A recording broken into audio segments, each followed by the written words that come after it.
औज़ुबिल्लाहि मिनश्शैतानिर्रजीम बिस्मिल्लाहिर्रहमानिर्रहीम। मोहतरम नाज़रीन, अस्सलाम वालेकुम। आपका मेज़बान अहमद अब्बास ज़ैदी प्रोग्राम शरई मसाइल लेके एक बार फिर आपकी खिदमत में हाज़िर है। हमेशा की तरह हमारे साथ हमारे मेहमान मौलाना फ़िदा हुसैन बुखारी साहब तशरीफ़ फरमाएँ। मैं उनको खुशामदीद कहता हूँ। मोहतरम नाज़रीन, जैसा कि आप जानते हैं हमारे प्रोग्राम में हमारी हमेशा कोशिश है कि नए सिरे से कोई नया टॉपिक लेकर आया जाए शरई मसाइल के हवाले से।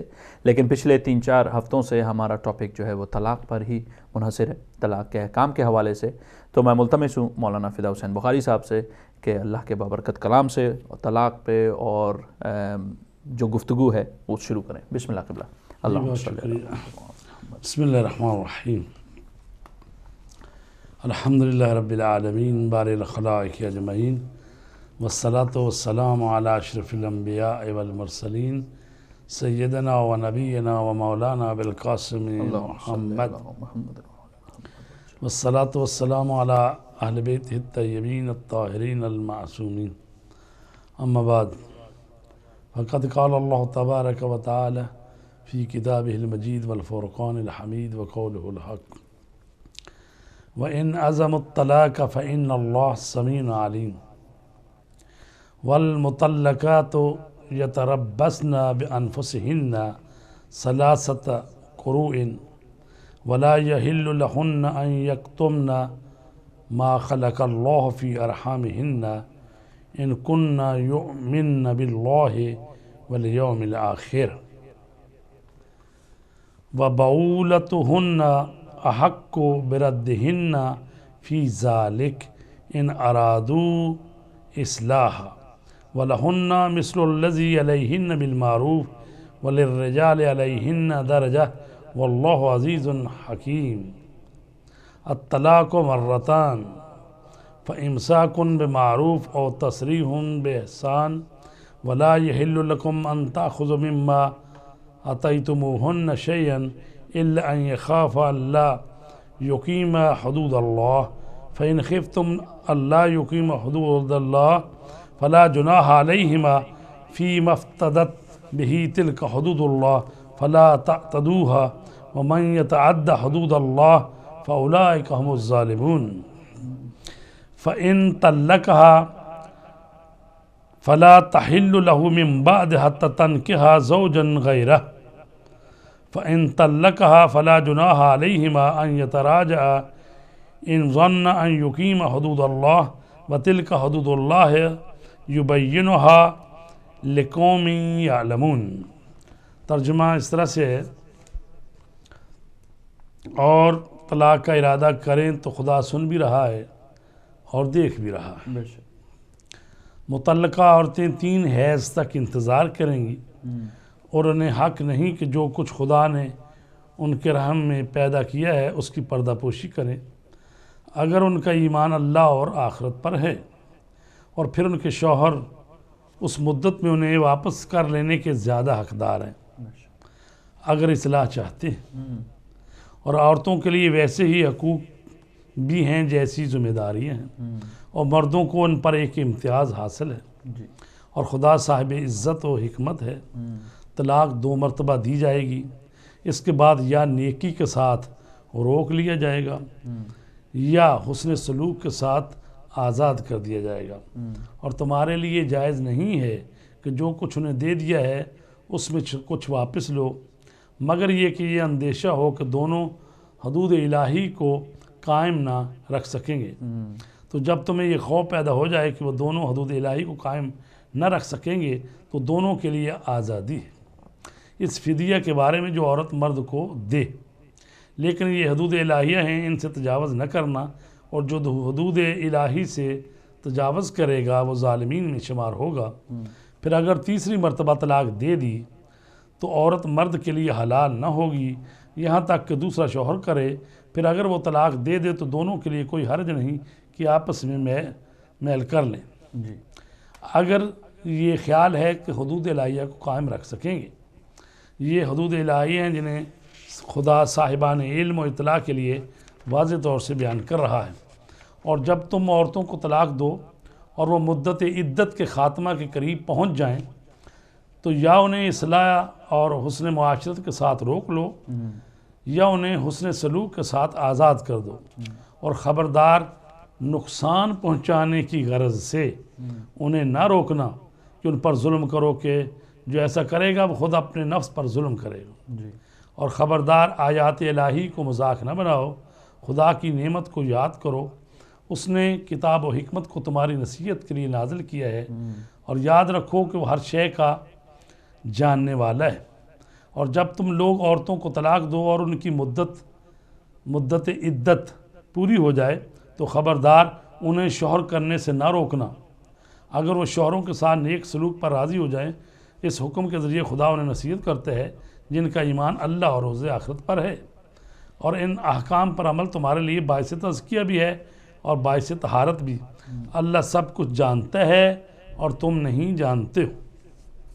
तो ये वो आयात हैं जो कि तलाक़ के बारे में सूरह बकरा में नाज़िल हुई हैं, और ख़ुद तलाक़ का जो तरीक़ाकार है उसके बारे में सूरह तलाक़ भी कुरान मजीद में मौजूद है, जो तलाक़ के बारे में अहकामात को बयान कर रही है। तो हमारा मौजू तलाक़ है, चूँकि ये छोटा मौजू नहीं है, इसलिए ये चौथा हमारा ये प्रोग्राम है जिस पर जारी है। जी, माज़रत के साथ हमारे साथ इसको जारी रखेंगे इंशाल्लाह। एक कॉलर हैं, उन्हें शामिल करते हैं प्रोग्राम में। हेलो, अस्सलाम वालेकुम। हेलो, अस्सलाम वालेकुम। वालेकुम अस्सलाम। मेरी बहन कौन फरमा रही है, कहाँ से? जी, मैं अपना नाम तो नहीं भाई बताना चाहती, लेकिन मैं लुटन से बात कर रही हूँ। मैं किबला की खिदमत में अपना सलाम पेश करना चाहती हूँ। बिस्मिल्लाह, फरमाइए। जी, मेरा सवाल ये है भाई कि मेरी नीस है और वो तकरीबन 1 साल से अपने हस्बैंड के साथ उसकी सेपरेशन हो चुकी है और वो मेरे पास रह रही है, लेकिन उसका हस्बैंड किसी सूरत किसी शक्ल में नहीं मान रहा, ना ही वो किसी अपने फैमिली की बात सुन रहा है, ना ही किसी बड़े बुजुर्ग की बात सुन रहा है कि वो बच्ची को अगर रखना है तो रखे, नहीं तो वो तलाक दे दे या फारिग कर दे। तो उसके लिए मैंने किबला से बात करनी थी कि क्या करें, हम अदालत के पास जाएं, उनका दरवाजा खटखटाएं, किसको हम अपना जो ना वकील बनाएं और किसको डालें बीच में जो बात सुने। और वो बच्ची की उम्र 25 साल है, उसकी एज 4 ही है और उसको इतनी परेशानी है, उसकी माँ नहीं है, बाप नहीं है, और वो मेरे पास रह रही है, तो बड़ी वो मुश्किल में है और काफी बीमार भी रहती है। वो high blood pressure, high sugar उसको इस एज में 25 साल की एज में हो चुकी है। तो एक तो किबला को कहें कि उसके लिए दुआ फरमाएं, और दूसरा हमारे लिए को हल तलाश करें कि हम क्या करें उसके लिए। जी, जज़ाकल्लाह, बहुत शुक्रिया, बहुत शुक्रिया। किबला क्या फरमाएंगे आप? जी, खुदावंद आलम उनके लिए आसानियाँ पैदा कर दे, इलाही आमीन, इलाही और सेहत और सलामती दे, इलाही आमीन। तो बात ये है कि अगर नाराज़गी हो गई है और वो शौहर जो है वो अब वापस लेना नहीं चाहता, और फिर ये है कि उसको तलाक भी नहीं दे रहा, क्योंकि अगर शौहर जो है वो नानो नफ़का नहीं देता, जो उसका ख़र्चा है वो नहीं देता या उसके हुकूक पूरे नहीं करता, तो फिर ज़ाहिर है कि औरत ये हक़ रखती है कि वो मुतालबा करे, और अगर वो पूरे नहीं करता तो फिर मुतालबा करे कि फिर उसको छोड़ दे, फिर तलाक दे दे। तो उसके लिए ज़ाहिर है कि इस मुल्क में तो तरीक़ाकार मौजूद है, कानूनी तरीके से आप तलाक ले सकते हैं जी। और बहरहाल फ़िक़्ह जाफ़रिया में तो ऐसे ही है कि अगर किसी ने कानूनी तौर पर तलाक ले ली है, कोर्ट से अदालत से ले ली है तलाक, उसके बाद उसके लिए तलाक का सीगा जारी होगा, तो वो कोई आलिम दीन जारी करेगा, वो शौहर के हाथ में है तलाक। अगर वो देता नहीं है तो अदालत मजबूर करती है, तो वहाँ तो फिर कानूनी तरीके से हो जाती है। और उसके बाद ये है कि जो फ़िक़्ह जाफ़रिया में चूँकि सीगा शरई तौर पर जारी होना चाहिए, तब जाके तलाक होती है और फिर वो दूसरे किसी शख्स से शादी कर सकती है जी। तो अगर फ़िक़्ह जाफ़री ताल्लुक़ रखते हैं तो वो तो लंदन में है मरकज़, उनसे फिर रजू किया जाता है कि जी मेरा खामद मुझे तलाक नहीं दे रहा जी। तो वो उसका पता वगैरह लेके उससे रब्ता करते हैं। तो अगर वो दे तलाक तो ठीक है, नहीं देता तो वो जो मुज्तहिद है या उनका नुमाइंदा है वो तलाक का सीगा जारी कर देते हैं। ठीक। और उसके बाद फिर वो इद्दत गुजारनी होती है, जो कि 3 महीने हैं, तो उसके बाद वो शादी दूसरी कर सकती है। सुभान अल्लाह, जज़ाकल्लाह। उम्मीद है मेरी बहन आपको आपका जवाब मिला होगा। जी क़िबला, हम गुफ्तगू कर रहे थे इस हवाले से। जी बिस्मिल्लाह। तो हम बता रहे थे कि वो तलाक जो है उसकी इद्दत उस वक्त शुरू होती है जब सीगा पढ़ना ख़त्म हो जाता है, खा औरत को पता चले या ना चले कि उसे तलाक हो गई है। बस अगर ऐसे इद्दत की बराबर मुद्दत गुजरने के बाद पता चले कि उसे तलाक हो गई है तो ज़रूरी नहीं है कि वो दोबारा इद्दत रखे। तो लिहाजा जब तलाक दी जाती है तो ज़रूरी नहीं है कि ख़ातून जो है वो हाज़िर ही हो जब तलाक दी जाती है। अगरचे वो अदालतों में तो ऐसा होता है कि दोनों को बुलाते हैं, अगर वो ना आए, शौहर ना आए या बीवी ना आए, तो वो फिर जारी कर देते हैं सीगा। अब यानी डिग्री देते हैं, उसी का तो जारी वो यानी वो खुद शौहर पढ़े या उसका वकील जो है वो कोई मौलाना हो। तो उसकी शर्तें हैं कि तलाक में जो पहले प्रोग्रामों में बताते रहे हैं कि यानी ख़ातून को जब तलाक दी जाएगी तो वो हैज़ व नफास में ना हो और वो तोहर की हालत में ना हो, और उस तोहर में शौहर ने उसके साथ नज़दीकी ना की हो। 2 आदिल मर्द गवाह चाहिए और सीगा जो है तलाक पढ़ा जाए और अरबी ज़बान में पढ़ा जाए, और जो मखसूस अल्फाज हैं तलाक के लिए वही इस्तेमाल किए जाएं। ठीक है जी। और फिर जब तलाक हो जाएगी तो 3 महीने उसकी इद्दत है, और उस इद्दत के महीने में 3 जो हैं शौहर उसको घर से निकाल नहीं सकता और उसको घर छोड़ना उसके लिए जायज़ नहीं है, घर में रहेगी। और वो उसी तरह यानी बीवी है अभी भी, अगरचे तलाक उसको जारी हो चुकी है, ये तलाक रजई है जिसमें रजू किया जा सकता है जी। तो इन 3 महीनों में शौहर जब चाहेगा उसकी तरफ रजू भी कर सकता है। अगर रजू कर लेगा तलाक ख़त्म हो जाएगी, लेकिन अगर 3 महीने तक उसने रजू ना किया तो तलाक मुअस्सर हो जाएगी। और फिर वो उसके बाद ये है कि यही जो आयतें पढ़ी जाती हैं कि अब तलाक मर्रतैन, तलाक 2 दफ़ा है, यानी या तो तुम उसको फिर तलाक दे के इमसाक कर लो, रोक लो, वो भी अच्छे तरीके से, या ये कि अच्छे तरीके से उसको रुखसत कर दो। ठीक है, तो ये तो हो गई तलाक। अगर मुअस्सर हो गई तो फिर वो चली जाएगी अपने घर माँ बाप के, या जहाँ भी जाना चाहेगी। तो वो चाहे तो वो फिर जाके शादी किसी और से कर सकती है जी। लेकिन अगर शादी नहीं की, दोबारा ये मियाँ बीवी बनना चाहते हैं, दोबारा निकाह पढ़ लेंगे तो दोबारा मियाँ बीवी बन जाएंगे। और इसी तरह फिर दोबारा तलाक हो गई जी, और उसके बाद फिर इद्दत हो गई तो फिर दोबारा निकाह पढ़ सकते हैं। 2 दफ़ा ऐसा हो सकता है ठीक। लेकिन जब तीसरी मरतबा अगर तलाक देगा तो अब जो है उस शख्स के लिए वो हलाल नहीं होगी, मगर ये कि वो औरत जो है किसी दूसरे शख्स से जाकर शादी कर ले। अब उसकी मर्ज़ी है ज़िंदगी में उसको छोड़ दे या वो फौत हो जाए या तलाक दे दे, उस सूरत में उसकी इद्दत गुजारेगी उस शौहर की, दूसरे शौहर की। और उसके बाद अगर ये चाहेंगे तो पहले वाले शौहर से दोबारा शादी कर सकती है। ये तरीक़ाकार है, इसी को हलाला कहते हैं कि यानी मुहल्लिल दरमियान में आना चाहिए कोई दूसरा शख्स। और क्यों? इसलिए कि अल्लाह ने फरमाया कि तुम जो हदूद इलाही हैं उनको कायम रखो, तजावज़ न करो। और फिर ये है कि तीसरी मरतबा तलाक दोगे तो फिर ये है उसमें अब वो पहले शौहर के लिए इस तरह आसानी से वापस नहीं आ सकती। अब वो किसी से शादी करेगी। मुहल्लिल जो है यानी वो बालिग हो शख्स, वो जो, और वो फिर ये है कि ज़ाहिर है वो जो शख्स होगा वो बिल्कुल अपनी बीवी उसको बनाएगा और हक़ ज़ौजियत अदा करेगा।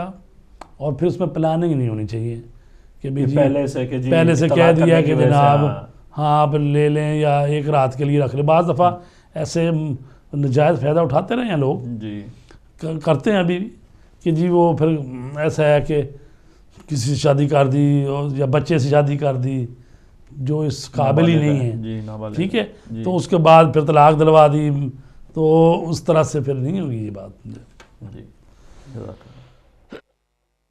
तो पिछली दफ़ा हमारे शाह साहब ने पूछा था कि भाई ये तलाक की जो इद्दत है वो कहाँ से है। तो ये मैंने आज कुरान मजीद की जो आयत पढ़ी है उसमें यही है कि वल मुतल्लकातो यतरब्बसना बिअनफुसिहिन्ना सलासता कुरू, वो जो तलाक याफ्ता औरतें हैं तो वो अपने नफ्स को रोके रखेंगी कितने अरसा, सलासा यानी 3 कुरू, 3 दफ़ा वो यानी मेंसेस आएंगे, उसे पाक होगी तो तब जाके उसकी इद्दत पूरी होगी और वो किसी से फिर दोबारा शादी कर सकती है या किसी दूसरे शख्स से। क़िबला ये सूरह तलाक़ ही थी जिससे आपने, नहीं मैंने ये सूरह बकरा की है ना, ये सूरह बकरा की आयतें हैं। जी अच्छा। तो सूरह तलाक जो है उसमें बयान किया गया है कि तलाक देते वक्त 2 आदल मर्द गवाह होने चाहिए और ये सूरह बकरा की आयत थी जो अभी हाँ आपने ये सूरह बकरा तलाक़ की आयत है जी। ये आयत जो हैं इसमें 226 से मैंने लेकर तो ये 233 तक, तो ये आयतें जो है ना ये तलाक के बारे में हैं।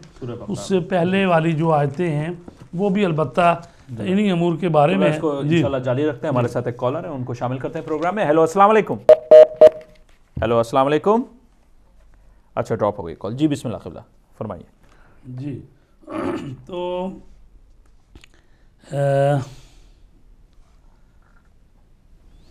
इद्दत के बारे में भी बता रहे थे हम साथ कि जो औरत वफ़ात की इद्दत में हो उसके लिए रंग बिरंगा लिबास पहनना, सुरमा लगाना और इसी तरह दूसरे ऐसे काम करना जो जीनत में शुमार होते हों हराम है जी। लेकिन घर से बाहर निकलना हराम नहीं है जी। ठीक है जी। लेकिन जीनत के साथ ना निकले हाँ वैसे जी वैसे निकल जी। तो ये तलाक जो है उसकी किस्में हैं जी बिस्मिल्लाह। तलाक़ बाइन और तलाक़ रजई। ये जो हम बात कर रहे हैं ये तलाक़ रजई है यानी जिसमें रुजू किया जा सकता है जी। ठीक है जी। तलाक़ बाइन कौन सी होती है? तलाक़ बाइन वो तलाक़ है कि जिसके बाद मर्द अपनी औरत की तरफ रुजू करने का हक नहीं रखता, उसको कहते हैं तलाक़ बाइन। यानी ये है कि बग़ैर निकाह के दोबारा उसे अपनी बीवी नहीं बना सकता, उसको तलाक़ बाइन कहते हैं। क़िबला एक और कॉलर उन्हें भी शामिल करते हैं प्रोग्राम में। हेलो अस्सलाम वालेकुम। हेलो अस्सलाम वालेकुम। वालेकुम अस्सलाम। कौन बोल रहे हैं, कहाँ से? जी मैं डॉक्टर मुदस्सिर बात कर रहा हूँ। फरमाइए से। जी बिस्मिल्लाह फरमाइए। हाँ जी, मुझे अगस्त साहब से उनका नंबर मुझे चाहिए था, मोबाइल नंबर। तो अगर आप मुझे प्रोग्राम के बाद उनसे बात करूँगा लाइव। जी हम प्रोग्राम के बाद 5-7 मिनट यहीं बैठे होते हैं, अगर आप प्रोग्राम के बाद कॉल कर लें। मुदस्सिर साहब क्या हाल है? ठीक है जी जी आगा साहब बिल्कुल ठीक हूँ अल्हम्दुलिल्लाह। आपका मसला हल नहीं हुआ अभी तक? अल्लाह खैर करे। ठीक है। प्रोग्राम के बाद कॉल कर लें, जैसे ही हमारा प्रोग्राम ख़त्म होगा हम मेरे ख्याल से नमाज़ी में यहाँ पढ़ रहे होंगे, तो अगर आप कॉल कर लें तो इंशाल्लाह गुफ्तगू कर सकेंगे। जज़ाकल्लाह, बहुत शुक्रिया आपकी कॉल का जी। क़िबला बिस्मिल्लाह जी। तो जिस औरत का शौहर जी लापता हो या लापता होने के हुक्म में हो जी, उसकी इद्दत वफ़ात शौहर की मौत की इतला मिलने के वक्त से शुरू होती है, ना कि शौहर की मौत के वक्त। लेकिन इस हुक्म का इतलाक़ उस औरत के लिए होता है जो उसके लिए होना जो नाबालिग या पागल हो इश्काल है, इसके लिए एहतियात का लिहाज रखना वाजिब है।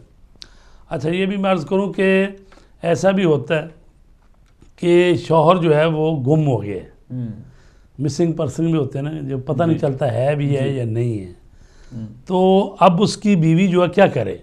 जी बाज़ दफ़ा होता है कि बीवी का जो शौहर है उसको 14 साल के लिए सज़ा हो गई, 25 साल के लिए सज़ा हो गई, तो अब वो क्या करे? जी ज़ाहिर है 25 साल गुजारने ऐसे मजाक तो नहीं है। मुश्किल, अगर सब्र कर सकती है तो कर ले, ठीक है।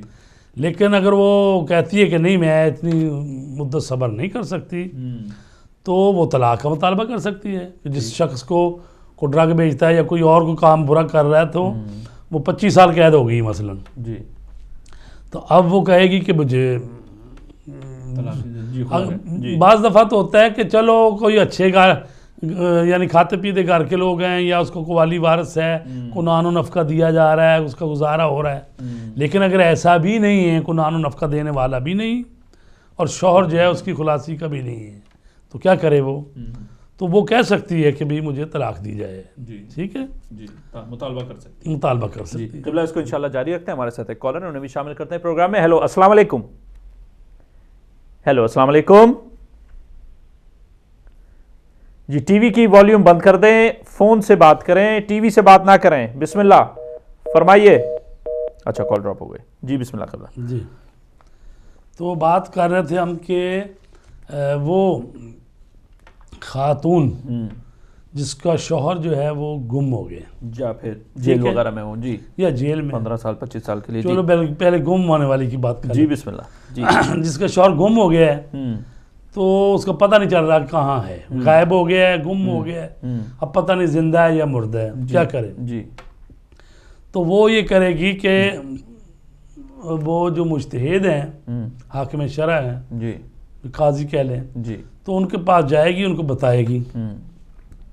जब उनके पास जाएगी तो फिर वो 4 साल का पीरियड उनको देंगे कि 4 साल तक सब्र करें।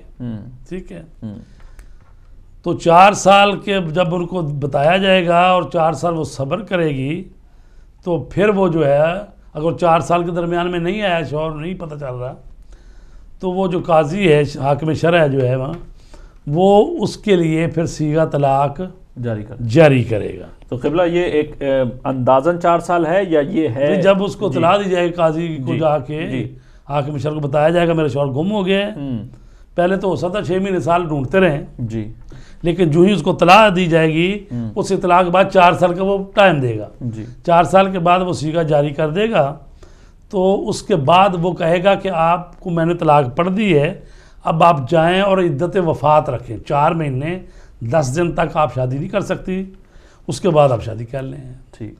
और ऐसे में अगर बिलफर्ज उसने शादी कर ली दूसरी और वो 2 साल बाद बंदा मिल गया वो, ठीक है जी, तो ऐसे में क्या हुक्म है? ऐसे में फिर हुक्म होगा कि फिर वो दूसरे शौहर से उसको जुदा होना पड़ेगा, क्योंकि असल तो पहले वाला ही था ना, ये तो उसकी सहूलत के लिए वो ये सिलसिला जारी किया गया ना जी। तो अगर वो पहले वाला शौहर आ गया तो अब जो दूसरा शौहर है उससे वो जुदा होना पड़ेगा और इद्दत उसकी रखनी पड़ेगी, उसके बाद वो अपने शौहर पहले वाले के पास जाएगी। इसमें लेकिन अगर वो नहीं आया फिर तो शादी हो गई उसकी। और अगर लेकिन इसमें औरत की रजा नहीं हो, अगर वो कहे कि नहीं मैं मुझे, ये सारा काम औरत की रजा से ही हो रहा है। अगर वो राजी नहीं है अच्छा, तो पहले पे बैठी रहे, ठीक है, ये तो उसी के लिए हो रहा है। अगर वो कहती है, अगर वो 4 साल इंतजार भी नहीं करना चाहती, वो कहती नहीं मेरे गुनाह में पड़ने का खतरा, मैं 4 साल नहीं गुजार सकती, तो फिर वो उस हालत में मुज्तहिद उससे पहले ही सीगा तलाक जारी करके तो उसको 4 महीने 10 दिन की मुद्दत दे के कहते हैं कि आप शादी कर सकती हैं। ठीक ठीक, जज़ाकल्लाह जज़ाकल्लाह जी। क़िबला हम अक्सर गुफ्तगू करते हैं इसी हवाले से कि कुछ औरतें यानी जो कुछ हस्बैंड होते हैं वो पाकिस्तान चले गए या तलाक नहीं दे रहे या गुफ्तगू नहीं करे, कोई कम्युनिकेशन नहीं है, कोई करस्पॉन्डेंस नहीं है, तो उस हवाले से जो खुला लेना चाहती हैं उसकी क्या शराइत है? बिस्मिल्लाह। वो खुला जो होता है ना वो तो ये है कि औरत राज़ी नहीं है मर्द के साथ रहे अब जी, ठीक है, ठीक वो है, कहती है मैं तेरे साथ नहीं रहना चाहती जी, ठीक है, ठीक, तो वो शौहर कहता है कि भाई मैं नहीं देता तलाक, और वो कहेगी मुझे मैं नहीं रहना नहीं चाहती फिर जी, चूँकि ये तो ऐसा मुआहदा है कि दोनों राज़ी हों तभी चलेगा आगे। जब एक भी उसमें से नाराज़ी हो जाए तो मुश्किल हो जाती है। ठीक।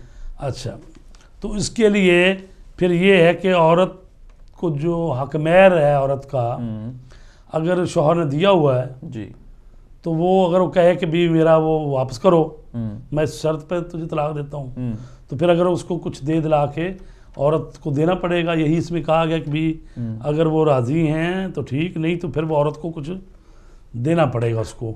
ठीक। तो वो अगर वो राज़ी हो जाता है तो उसको तलाक हो जाएगी। और तलाक खुला जो होगी उसमें अगर उसका कोई फिदिया को लिया हुआ है मर्द ने, फिर उसको रुजू करने का हक नहीं है। ठीक है, ठीक है। लेकिन अगर औरत मसलन वो माल देने से इनकार कर देती है जो तय पाया था, तो फिर वो रुजू कर सकता है। ठीक। हाँ जी, तो रुजू कर लेगा तो फिर वो बीवी उसकी उसी तरह ही है। ठीक। और ये भी बताऊं कि जिस वक्त औरत जो है वो शौहर की इद्दत में है तो वो सारे हकूक़ उसको हासिल हैं जी, यानी वो उसी की बीवी है। ठीक है, उस इद्दत के ज़माने में उससे ना कोई दूसरा ना को मंगनी कर सकता है, ना उससे निकाह कर सकता है, ना खाश का इज़हार को उस तरह से नहीं कर सकता है। दूसरा ये है कि अगर इस मुद्दत में मर गए दोनों, मियाँ बीवी, मियाँ मर गया या बीवी मर गए, वो एक दूसरे की वरासत से हिस्सा पाएंगे। ठीक है।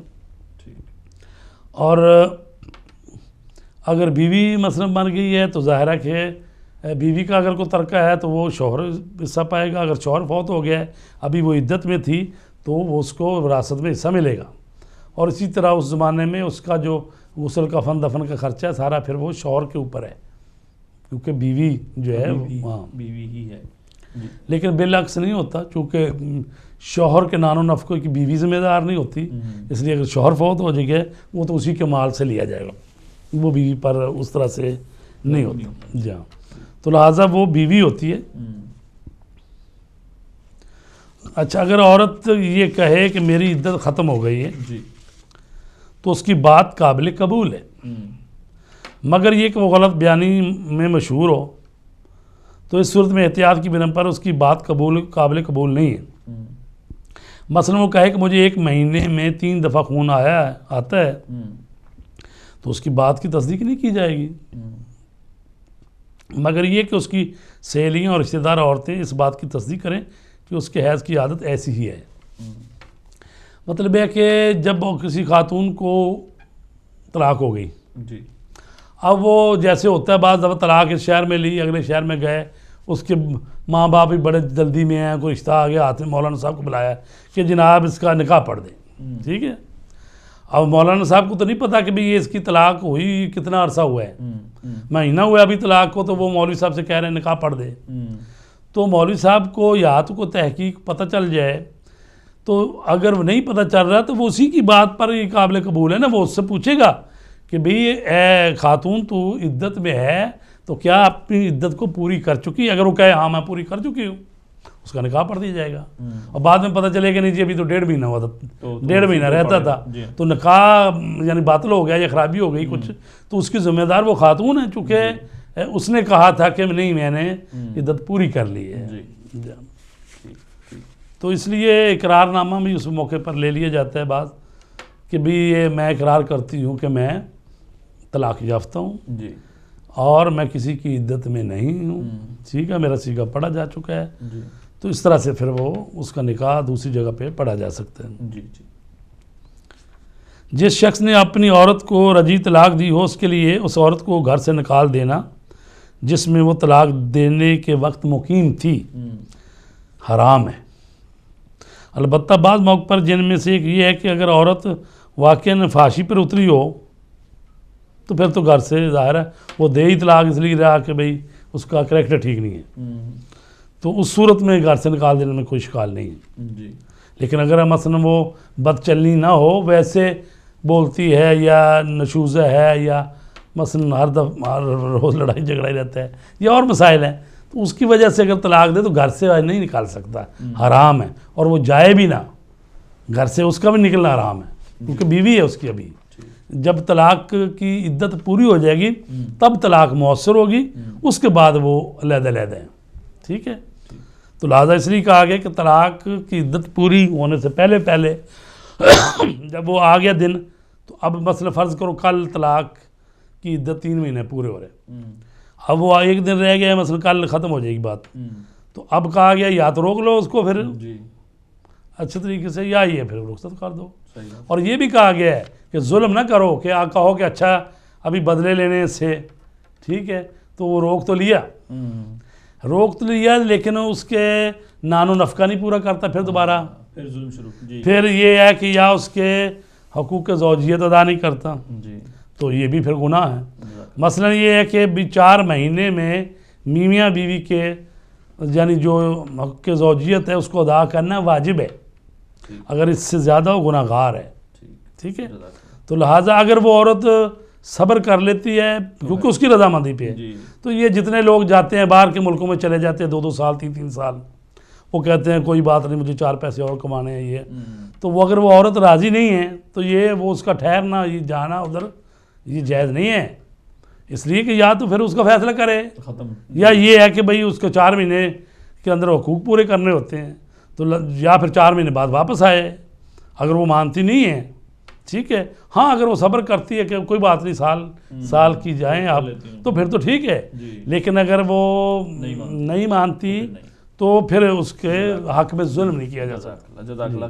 किबला एक और कॉलर है, उन्हें भी शामिल करते हैं प्रोग्राम में। हेलो, अस्सलाम वालेकुम। वालेकुम सलाम व रहमतुल्लाहि व बरकातुहू। मैं गुल हुसैन शाह बोल रहा स्टोक एंट्रेंस से। मौलाना फिदा हुसैन शाह बुखारी से मेरा ये सवाल है कि अगर यानी अपना कोई जो कोई आदमी यानी कि औरत को तलाक देता है, इसका तलाक देने वाले को कितना गुनाह अपना सरजद होता है। और नंबर 2 ये जो है ना हमारे शिया तलाक जो है ये किस तरह होती है और कितने अपना किस वजह से या कितनी मुद्दत से ये तलाक हो सकती है। ऐसे नहीं है कि तलाक अपना 1 दिया 2 दी या 3 दिया, तो उसमें क्या करना चाहिए। बहुत बहुत मेहरबानी जनाब। जी शुक्रिया जनाब। जी, तो बात हो रही है तलाक की और उन्होंने सवाल ये किया है। बिस्मिल्लाह। एक तो ये उन्होंने सवाल किया है कि भी तलाक देने वाले को गुनाह होता है। बात ये है कि तलाक ऐसी चीज़ है, अगरचे शरीयत ने इसको जायज़ करार दिया है कि ये कर सकता है बंदा, उसके हाथ में है, लेकिन कहा गया है कि ये उन हलाल चीज़ों में है या उन जायज़ चीज़ों में है कि जो कराहत है इनमें, यानी अल्लाह इसको उतना पसंद करता नहीं है। लेकिन बहरहाल घर को जहन्नम बना के भी तो नहीं ना रखना, मतलब यही ज़िंदगी है 4 दिन की। अगर ऐसे बाज़ दफ़ा जोड़े पे हो जाते कि जनाब हर दफ़ा कच कच पची हुई है, घर में सुकून ही नहीं है, क्योंकि घर जो होता है वो सुकून का होना चाहिए। अल्लाह ने फरमाया है ना कि भी जैसे रात को सुकून का ज़रिया करार दिया है, और इसी तरह ज़ौज को ज़ौजा के लिए, और इसी तरह बिलक्स वो भी एक दूसरे के लिए बाइस सुकून है, और घर भी बाइस सुकून है। तो लिहाजा ये अगर चीज़ें इंसान को सुकून ना देती हों बल्कि हर वक्त उसके लिए मुसीबत ही बनी हुई हो, तो फिर ज़ाहिर है कि ऐसा तो नहीं हो सकता कि इस्लाम राय हाल ही ना दे कि भाई जब जो एक दफ़ा किसी की लड़ लग गई या लग गया बस वो क्या तक, यानी वो ऐसा नहीं है। तो लिहाजा ये तलाक दे सकता है, तो ये अल्लाह भी जानता है बेहतर। कि कहा तो गया है हदीसों में भी कि सब्र करे अगर मरते उसको भी हज़रत नूह के सवाब वो मिलेगा सवाब, और वो उनके साथ होगा। तो जो अपनी जो एहलिया है उसकी बदतमीज़ियों पर खामोश रहे। और इसी तरह औरत से कहा गया है सब्र कर सकती है तो उसको भी बहुत ज़्यादा अजर मिलेगा। लेकिन बहरहाल कहा गया है कि अगर वो चाहे तो वो तलाक दे सकता है, या बीवी चाहे तो वो खुला ले सकती है। तो ये चीज़ तो है अपनी जगह पे। अब दूसरा जो सवाल उनका है, हिस्सा है सवाल का कि शिया मज़हब में तलाक कैसी होती है। तो शिया मज़हब में तलाक ऐसे ही होती है जिस तरह कुरान मजीद कहते हैं, जिस तरह रसूल पाक फरमाते हैं कि यानी कहा गया है कुरान मजीद की आयत नंबर 229 के बाद पढ़ें तो तलाक का बताया गया है सूरह बकरा में, अत्तलाक़ु मर्रतान, 2 दफ़ा तलाक होगी और उसके बाद या तो आप रजू कर लें, उसको रख लें, या उसको फारिग कर दें, ठीक है। और फरमाया अगर फिर भी तलाक होगी 3री दफ़ा तो फिर जो है वो हराम हो जाएगी, अब वो हलाल नहीं हो सकती आप पर, मगर ये कि वो अपनी मर्ज़ी से कहीं जाके शादी करे। अच्छा, उसको कहते हैं हलाला। तो अब ये है कि शिया फ़िक़ा बिल्कुल कुरान मजीद की रोशनी में हमारे आइमा ने जो फरमाया है कि भाई तलाक जो होती है वो चाहे एक ही मजलिस में आप 10 दफ़ा 20 दफ़ा करें तलाक तलाक तलाक हो जाए, वो एक ही तलाक होती है। और अलबत्ता उसकी शराइत हैं कि सीगा सही अरबी में पढ़ा जाए, और औरत जो है जो निफास से पाक हो, तहारत की हालत में हो, 2 आदल मर्द गवाह हों, जो तलाक देने वाला है वो गुस्से की हालत में ना हो, वो नशे की हालत में ना हो, वो आकिल हो, वो बालिग हो, वो इख्तियार से तलाक दे और उस पर किसी का जबर ना हो, और तलाक देने का इरादा भी रखता हो। तो ये सारी शर्तें तब जाके तलाक होती है। ये मजाक तो नहीं है ना कि भाई वो सोए हुए हैं तो तलाक तलाक मुंह से निकल गया फिर भी तलाक हो गई, नशे की हालत में तलाक तलाक कह दिया फिर भी हो गई, ठीक है, और शोखी में भी कह दिया तब भी हो गई, और हम किसी ड्रामे में भी काम करते हुए कह दिया तब भी हो गई, ठीक है। तो ऐसा नहीं है, ये तलाक जो है ये सोच समझ के इरादा और शऊर से नीयत से कसद करके दो आदल गवाहों की मौजूदगी में सही सीगा पढ़ा जाए, तो ये सारी शराइत जो हैं वो मौजूद हों तब जाके तलाक होती है। और फिर तलाक हो के भी वो 3 महीने जो है वक्त होता है कि अगर वाकई वो जज्बात में ही काम हो गए हैं तो अब 3 महीने बाद ठंडे हो गए हैं तो अब वो दोबारा रजू कर सकते हैं। जी अच्छा, क़िबला हमारे साथ एक और कॉलर, उन्हें भी शामिल करते हैं प्रोग्राम में। हेलो अस्सलाम वालेकुम। हेलो अस्सलाम वालेकुम। अच्छा लगता है पाकिस्तान से कॉल है। हेलो अस्सलाम वालेकुम। जी आप टीवी से ना सुने, फोन से बात करें। बिस्मिल्लाह। अस्सलाम वालेकुम। अच्छा लगता है कॉल ड्रॉप हो गई। जी बिस्मिल्लाह क़िबला। तो अब ये यानी हमारे सादा मुसलमान जो हैं वो समझते हैं भाई ये किसने ये खराब की हुई है बात, अगर कुरान इसी तरह ही कहता है भी जी 3 तलाकों के बाद वो जी बाइन होगी। जी क़िबला एक और कॉलर है, उन्हें भी शामिल करते हैं प्रोग्राम में। हेलो अस्सलाम वालेकुम। जी वालेकुम सलाम, हुसैन सईद अर्ज कर रहा हूँ वाटफोर्ड से। बिस्मिल्लाह। सलाम अर्ज करता हूँ। बिस्मिल्लाह। वालेकुम मेरा अस्सलाम। सवाल ये है कि जब शादी होती है तो दोनों तरफैन की बराबर रजामंदी से होती है, तो क्या तलाक का हक भी दोनों फरीकैन को बराबर का है? अगर नहीं तो उसके पीछे क्या हिकमत है? इसलिए कि हमारे पास हमें देखा है माशरे में कि मर्द हजरात कई साल बाद को लटकाए फिरते हैं और ये औरत पर जुल्म के बराबर है। इसके मतलब अगरचे अकाम है, लेकिन क्या मुख्तसरन सवाल ये है कि क्या इस्लाम में दोनों फरीकैन के बराबर के हक हैं कि औरत खुला ले सकती है अगर मर्द तलाक दे सकता है? 50-50% है या अगर इससे ज्यादा है तो उसके पीछे क्या हिकमत अमली है? बहुत मेहरबानी। जज़ाकल्लाह, बहुत शुक्रिया, बहुत शुक्रिया। अस्सलाम वालेकुम। जी क़िबला जी क्या शजीज़, बात ये है कि तलाक का हक जो है वो इस्लाम ने मर्द को दिया है जी। औरत के हाथ में तलाक नहीं है, लेकिन औरत के हाथ में तलाक खुला है, लेकिन जाहिर है कि वो इतनी आसान नहीं है जी। मर्द के तो हाथ में तलाक है तो उसको तो किसी मुफ्ती को पूछने की ज़रूरत नहीं, किसी अदालत में जाने की ज़रूरत नहीं। वो समझता है कि भाई इस घर को अब मैं ख़त्म करना चाहता हूँ तो तलाक दे देता है और दे सकता है, ठीक है।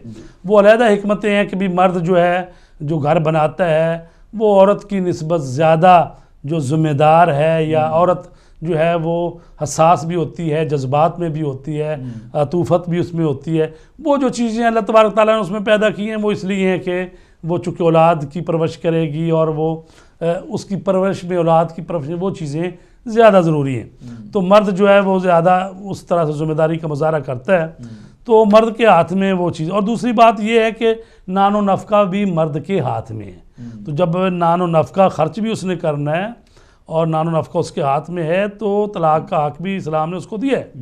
लेकिन जो औरत के हाथ में है वो ये है कि वो भी चाहे तो तलाक खुला ले सकती है, लेकिन जब वो तलाक खुला ले सकती है लेकिन उसके लिए आसान नहीं है कि ये नहीं है कि वो कहे कि मैं तलाक खुला लेती हूँ आज बस ख़त्म होगी बात, नहीं, बल्कि वो तलाक खुला लेने के लिए वो अदालत की तरफ रुजू करेगी और फिर अदालत उससे पूछेगी कि आप क्यों तलाक लेना चाहती हैं।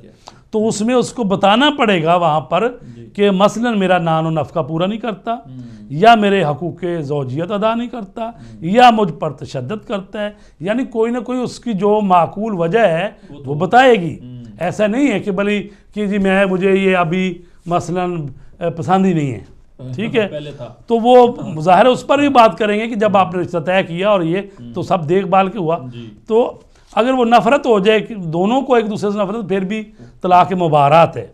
तो अगर वो औरत को नफ़रत हो जाए मर्द से तो वो तलाक खुला ले लेती कि मैं नहीं रहना चाहती, तो ज़बरदस्ती तो नहीं रख सकते उसको। तो लेकिन ये है बहरहाल वहाँ पर फिर कुछ न कुछ दलाइल देने पड़ते हैं, और फिर ये है कि वो हक महर जो लिया है या वो वापस करना पड़ता है या मज़ीद उसके अलावा भी कुछ देना पड़ता है, क्योंकि फिर अब जब नहीं रहना चाहती तो फिर वो भी कोई शर्त लगा सकता है। तो लिहाजा तलाक खुला जो है वो औरत ले सकती है। जज़ाकल्लाह। क़िबला हमारे साथ एक आखिरी कॉलर है, उन्हें भी शामिल करते हैं प्रोग्राम में। हेलो अस्सलाम वालेकुम। वालेकुम सलाम जी बिस्मिल्लाह। कौन मेरे फरमा? 3 सवाल हैं, बड़ा मेहरबानी अगर आप इनके जवाब देते हैं। मैं हसन बात कर रहा हूँ न्यूपोर्ट से। जी बिस्मिल्लाह। जी, पहला सवाल तो ये है कि कोई औरत अगर अपने शरई तरीके से वो तलाक हासिल नहीं करती, यानी उसको पता नहीं था कि शरई तरीका ये है, और दूसरी वो शादी कर लेती है और बाद में उसको पता चलता है कि जो उसने जो तलाक ली थी वो शरीयत के मुताबिक नहीं थी, तो उसकी जो शादी है उसके बारे में क्या?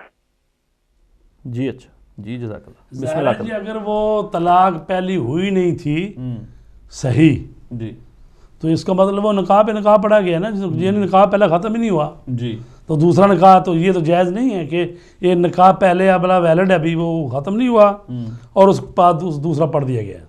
तो ज़ाहिर है कि अगर औरत ने जानबूझकर ऐसा किया है तो ज़ाहिर वो गुनाहगार है, ठीक है, और मशकूक हो जाता है काम जो कि अगले शौहर कर लिया उससे बच्चे पैदा हो गए तो वो गुनाहगार है।